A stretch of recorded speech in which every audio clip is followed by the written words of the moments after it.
Hello friends, welcome to my channel. আমার আরও একটি ব্লগে তোমাদের সবাইকে জানাই অনেক অনেক স্বাগত। আজকে হচ্ছে বুধবার, এখন থেকে আমি আমার ব্লগটা স্টার্ট করছি। তো এখন আমার সকালবেলা ওই ঘরে বিছানাটা তোলা হয়ে গেছে, আর এই ঘরটা তো তুলিনি, কারণ এই ঘরটা তো বললাম আগে ঠাকুরের আসনটা পুরোপুরি পরিষ্কার হবে, তারপরে সব কিছু পাতবো। তো সেই কারণে আর কি এই ঘরটা তুলিনি। আর ওই ঘরের বিছানা তোলা হয়ে গেছে, তারপরে ঘরঠর সব একদম মুছে টুচে পরিষ্কার করা হয়ে গেছে। আর তারপরে এখন চলে এসেছি স্নান করে আমি পুজো দিতে, মানে পুজো এখনো দেইনি, পুজোটা একটু পরেই দেবো। তো এখন এসেছি, ওই যে কালকে ঠাকুরের আসনগুলো সব পরিষ্কার করা হয়েছিল, তোমরা তো দেখেছো। তো বাসনগুলো তো আর কালকে রাত্রিবেলা ধোয়া হয়নি, তো সবগুলো বাসন একটা গামলার মধ্যে সব জড়ো করে রাখা ছিল, মানে একটা গামলা না, দুটো গামলার মধ্যে সব জড়ো করে রাখা ছিল। তো সকাল সকাল মা উঠে ওই ঠাকুরের যে পুরনো যে জামা কাপড়গুলো ছিল সেগুলো সব ধুয়ে দিয়েছে, আর একটা গামলার বাসন সব ধুয়ে দিয়েছে, ধুয়ে তারপর ছাদে মেলে রেখে এসছে। আর এখন রয়েছে আরেকটা গামলার বাসন রয়েছে, তো সেগুলো এখন আমি মাজবো। মা বলেছিল মাই মাজবে, কিন্তু মা এখন বাজারে গেছে। তো মা এখন বাজারে গেছে, তাই ভাবলাম যে আমি তাহলে স্নান করে নিয়ে তাহলে ওই বাসনপত্র যেগুলো রয়েছে আরেক গামলার মধ্যে সেগুলো সব মেজে নিই, তাহলে মার সুবিধা হবে। তো মা এসে তো আবার রান্না বান্না করবে, তো এই হচ্ছে ব্যাপার। তো এখন আমি যাব ঠাকুরের সব বাসনপত্রগুলো সব মাজবো, মেজে ঠেজে তারপরে এখন সব ওগুলো সব রোদে মেলে দিয়ে আসবো, তো সেটা তোমাদেরকে দেখাবো। আর বাসনপত্র মেজে তারপরে আজকে সন্ধ্যের সময় সব কিছু গোছানো হবে। তো এখন তো কিছু গোছানো হবে না, তো পুজোটা শুধুমাত্র ওই একটু গাছের ফুল আছে, তো সেই গাছের ফুলগুলো তুলে ভোগ দিয়ে পুজোটা দিয়ে রাখবো। আর ওই ঠাকুরের বাসনপত্রগুলো এখন সব মাজবো। তো চলো দেখতে থাকো ব্লগটা। তো দেখো বন্ধুরা, এখানে আমি সব ঠাকুরের বাসনগুলো নিয়ে চলে এসেছি ছাদে তো আমাদের কল আছে, তো ওখানে সব বাসনগুলো নিয়ে চলে এসেছি মাজার জন্য। আর এখানে তো আজকে অনেকগুলো বাসন রয়েছে, যেহেতু ঠাকুরের আসনে সব যত বাসন ছিল সবগুলোই ধোয়া হবে, যেহেতু আসনের সব কাপড় চোপড় সব ধুয়েই ক্লিন করা হয়েছে, তো সেই কারণে বাসনগুলো সবগুলো ধোয়া হবে। তো এখানে দেখো সবগুলো বাসন নিয়ে চলে এসেছি। এবার সবগুলো বাসনের মধ্যে সবার প্রথমে তেঁতুল মাখিয়ে নিচ্ছি, তেঁতুল দিয়ে একবার মেজে নিচ্ছি, মেজে নিয়ে তারপরে আবার সাবান দিয়ে আর মাটি দিয়ে মেজে নেব, মেজে তারপরে ধুয়ে নেব। তো এই হচ্ছে ব্যাপার। তো এগুলো এখন সব মেজে নিচ্ছি বাসনগুলো। তো চলো, এখানে আর ভয়েস দেওয়ার কিছুই নেই, এটা তোমরা দেখতে থাকো।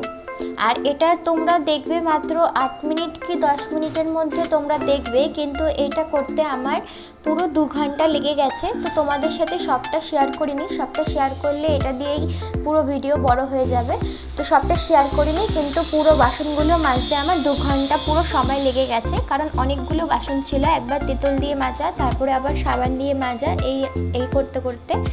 তো এই আর কি। তো চলো আমি এখন এক এক করে বাসনগুলো ধুতে থাকি, আর তোমরা চলো দেখতে থাকো।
তো এখানে দেখো পুরো 2 ঘন্টা পর আমার সবগুলো বাসন সব মাজা হয়ে গেছে। এখন মেজে সবগুলো বাসন আমি রোদে শুকানোর জন্য দিয়ে দিয়েছি। আর আজকে ছাদে রোদও আছে, তো দেওয়ার সঙ্গে সঙ্গে বাসনগুলো শুকিয়ে যাবে। তো এখানে দেখো তোমাদেরকে দেখিয়ে দিই একবার।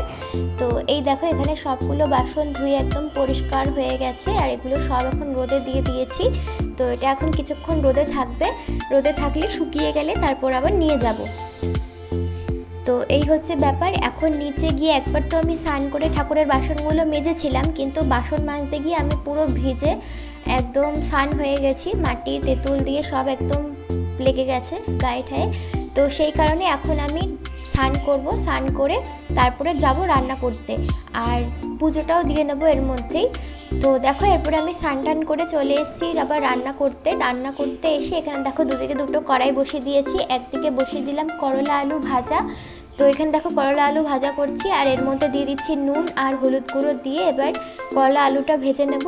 আর ওদিকে করব মাছের ঝোল। ওই তেলাপিয়া মাছ কালকে আনা হয়েছিল, তো সেখান থেকে সবগুলো মাছ তো রান্না করা হয়নি কালকে, তো আজকে কিছুটা রয়ে গেছিলো, তো সেটাই এখন ধনেপাতা দিয়ে মাছের ঝোল করব।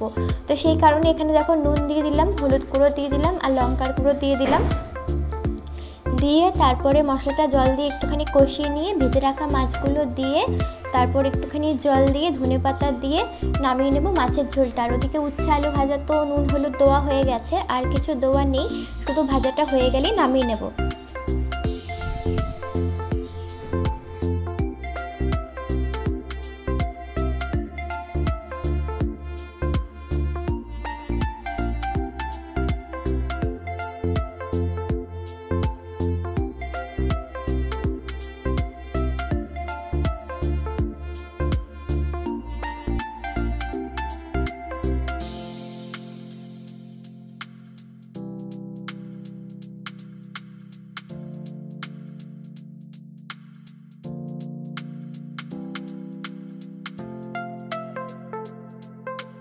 তো এখানে দেখো মাছের ঝোলটা তো হয়ে গেছে আর উচ্ছে আলু ভাজাটাও হয়ে গেছে। এবার উচ্ছে আলু ভাজাটাও নামিয়ে নেব, আর মাছের ঝোলটা তো ধনেপাতা দিয়ে করেছি শুধুমাত্র। তো চলো এবার এটা নামিয়ে নিই, উচ্ছে আলু ভাজাটা নামিয়ে তারপর আরেকটা রান্না করব, সেটা হচ্ছে লতি দিয়ে শুটকি দিয়ে। তো চলো দেখতে থাকো।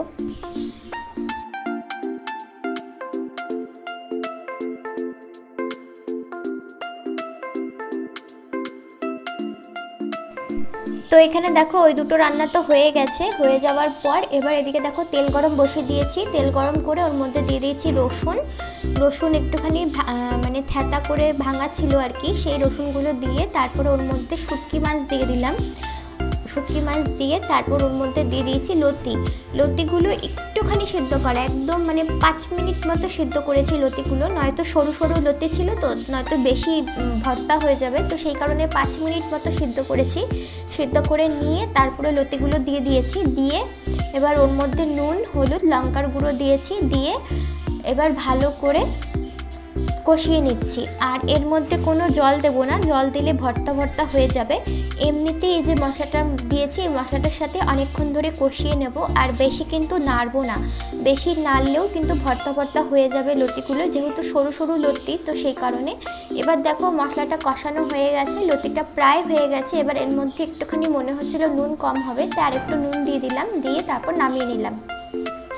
আর ওদিকে ভাত তো কড়াই হয়েছে, এদিকে হয়ে রয়েছে উচ্ছে আলু ভাজা, আর ভাত তো ওদিকে কড়াই হয়েছে, আর এদিকে রান্নাগুলো তোমাদেরকে একবার দেখিয়ে দিচ্ছি। এখানে রয়েছে উচ্ছে আলু ভাজা, এখানে রয়েছে তেলাপিয়া দিয়ে ধনেপাতা দিয়ে মাছের ঝোল, আর ওদিকে রয়েছে লতি রান্না, সেটাও তোমাদেরকে দেখিয়ে দেবো। দেখিয়ে দিয়ে তারপর চলে যাব খাওয়া দাওয়া করতে।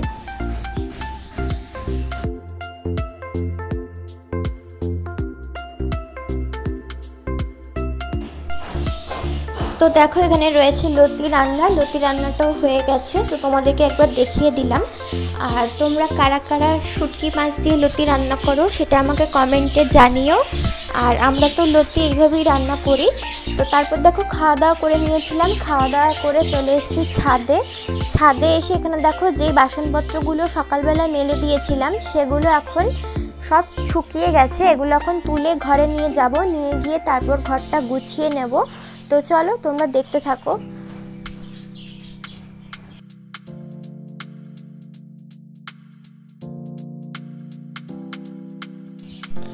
তো এখানে দেখো ঠাকুরের আসনটা তো কালকে ঠিকমতো গোছানো ছিল না, আজকে দেখো এখানে পুরো ঠাকুরের আসনে যেখানে যেখানে যেই ঠাকুরগুলো ছিল সেখানে সেখানে রেখে দিয়েছি। রেখে দিয়ে তারপরে তো দেখতেই পাচ্ছ এখানে যেখানে যেখানে যেই ঠাকুরগুলো ছিল সেগুলো সব রেখে দিয়েছি। তারপর গোপালের খাটগুলো রেখে দিয়েছি, মানে খাটের চাদর, তারপরে বালিশের কভার সব পেতে দিয়েছি। পেতে দিয়ে ওখানে গোপালকে ঘুম পাড়িয়ে দিয়েছি। ঘুম পাড়িয়ে দিয়ে এবার এখানে দেখো ওই বাসনপত্র যেগুলো শুকিয়ে গেছিলো নিয়ে এসেছিলাম ছাদ থেকে, সেগুলো সব গুছিয়ে দিয়েছি। গুছিয়ে ঠুছিয়ে এইভাবে সুন্দর করে রাখা রয়েছে। তো আগে ঠিক যেমন ছিল ঠাকুরের আসন সেইভাবেই পুরো গুছিয়ে ঠুছিয়ে রাখা হয়েছে। তো এই আর কি।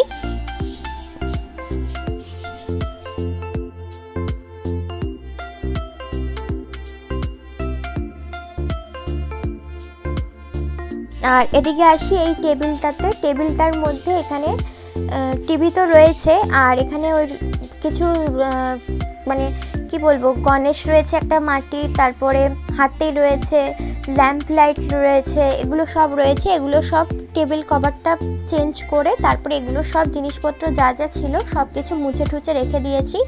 আর এখানে ফুলদানির যে স্ট্যান্ডটা রয়েছে, ফুলের যে স্ট্যান্ডটা, সেটা ভালো করে ধুয়ে তারপর ফুলগুলো ধুয়েছিলাম। তো সেগুলো এখন সব কিছু গুছিয়ে রেখে দিয়েছি। একদম সব কিছু পরিষ্কার রয়েছে এই ঘরে। আর এই ঘরে খাটের চাদরটা এখনও পাতিনি, এটা কালকে পাতবো। চাদরগুলো সব কিছু ধোয়া রয়েছে, ধুয়ে এখানে রেখে দিয়েছি ভাঁজ করে। আর এখানে এই টেবিলের কভারটাও চেঞ্জ করে দিয়েছি। কভারটা চেঞ্জ করে ওখানে ঠাকুরের জিনিসপত্রই রয়েছে, ঠাকুর গোপালের জামা, গোপালের চুল, তো এইসব রয়েছে।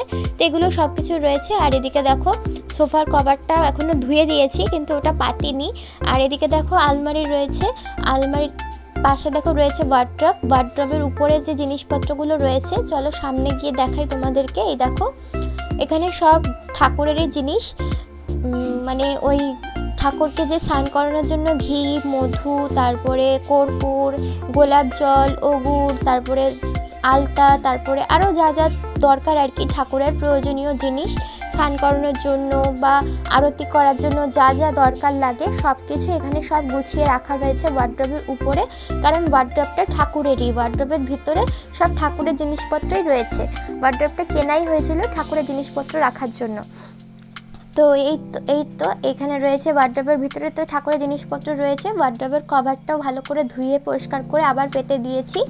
আর এখানে যে দেখতে পাচ্ছ ঠাকুরের ফটোগুলো রয়েছে সবগুলো ভালো করে মুছে টুছে পরিষ্কার করে দিয়েছি। আর এখানে যে দেখছো সেলফ রয়েছে, সেলফের মধ্যে যে বাসনগুলো রয়েছে সেগুলো সব কিছু ধুয়ে টুয়ে পরিষ্কার করে রাখা রয়েছে।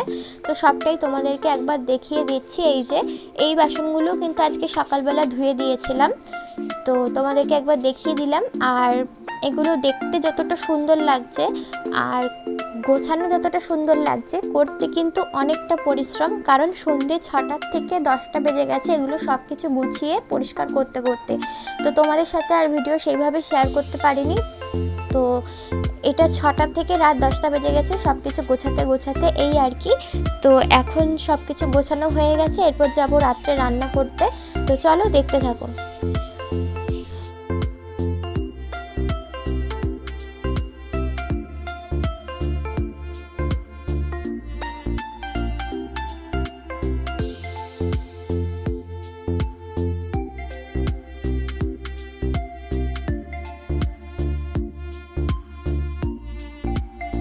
এখানে রাত্রেবেলা করে নিচ্ছি পাট পাতার বড়া। ওই কালকে তোমাদেরকে দেখিয়েছিলাম রাত্রেবেলা কিছুটা করেছিলাম, তো কালকে রাত্রে খেয়ে ভালো লেগেছিল, তো সেই কারণে এখানে আবার সেমভাবে করে নিচ্ছি পাট পাতা।